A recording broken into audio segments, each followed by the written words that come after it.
தெலுங்கிலிருந்து நீங்கள் சமஸ்கிருதத்தை எடுத்து விட்டீர்கள் என்றால் தெலுங்கு இல்லை, இருக்காது. கன்னட மொழியிலிருந்து சமஸ்கிருதத்தை எடுத்து விட்டீர்கள் என்றால் கன்னட மொழி இருக்காது. மலையாள மொழியிலிருந்து சமஸ்கிருதத்தை எடுத்து விட்டீர்கள் என்றால் மலையாளம் இருக்காது. இந்த சமஸ்கிருதத்தினுடைய துணை இல்லாமல் அப்படி என்று அல்ல. சமஸ்கிருதம் உள்நுழைந்து ஊடுருவி அழிக்க முடியாமல் 2000 ஆண்டுகளாய் தொடர்ந்து தோற்று வருகிற ஒரே களம் தமிழ் மொழி.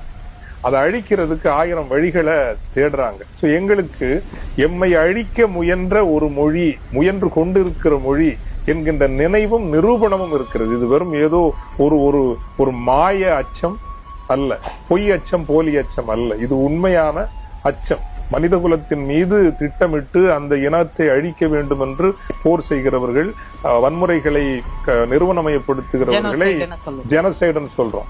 லிங்குவிஸ்டிக் ஜெனசைடு என்று ஒரு சொல்லாடலை இன்று நாம் அறிமுகப்படுத்த வேண்டிய தேவை நமக்கு இருக்கிறது. லிங்குவிஸ்டிக் ஜெனசைடு, அதாவது மொழிகளை படுகொலை செய்த, மொழி குடும்பங்களை படுகொலை செய்த ஒரு பெரும் கிராதக மொழி என்று மன்னிக்கவும் இவ்வளவு கடுமையான சொல்லாடலை பயன்படுத்துவதற்கு அந்த மொழியை நாம் சொல்ல வேண்டும். சுதந்திரத்துக்கு முன்னாடி போனீங்கன்னா ராஜஸ்தான்ல 97% பேர் ராஜஸ்தானி பேசுவாங்க, 3% தான் ஹிந்தி பேசுவாங்க. இன்னைக்கு அப்படியே தலைகீழா மாறிடுச்சு.